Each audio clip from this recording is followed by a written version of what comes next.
So I've just gotten back from seeing Avatar Fire and Ash. Now, I have said many times in the past that I do not like the Avatar movies. I think the first one is bad and dull. I think the second one is mid and dull. So I was just not excited for this movie whatsoever. So believe me, I am so surprised to say to you all that I genuinely enjoyed this movie. It still has a lot of issues that the first two films has, mainly boring villains, and elongated runtime. These movies do not need to be 3 hours long. You could cut out another 30 minutes, 45 minutes from this movie, and it'd be the perfect length. But despite my issues with this movie, I was very engaged for once. It had characters that you care about, satisfying character arcs, a story that actually tries to develop the overall story of Avatar. So thank you, James Cameron, for putting more effort into the script. One of the biggest things that I really enjoyed about this movie was the new villains that we got. Unfortunately, the military people are still in this movie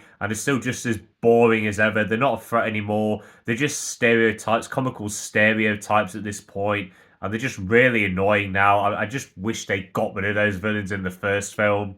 But in this one, they introduced Fire Na'vi, and I think these villains are really, really cool. This is basically Pandora's satanic cult, and I thought it was a real threat throughout this movie, especially the main woman. The things that she does for no real reason is just really good. I like that we get a villain who has no real motivation other than to just rule the world by her own ways. Sometimes I just like a really evil villain for no reason. It works just as well if you make her a real threat, which this movie really does. So on a narrative level, while it does have a few issues, I did still enjoy it. Visually, of course, this movie is still great. I don't need to tell you that. The music as well, still really, really good.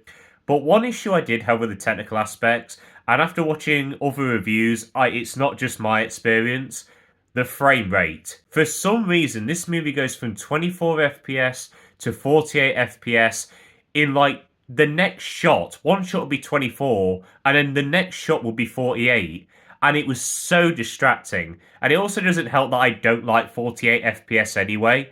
So again, it was just weird, and it just really took me out of the movie sometimes. But despite its issues, I did still really enjoy Avatar Fire and Ash. It's easily my favourite in the franchise, and if you love the Avatar films, I think you'll have a good time with this one as well.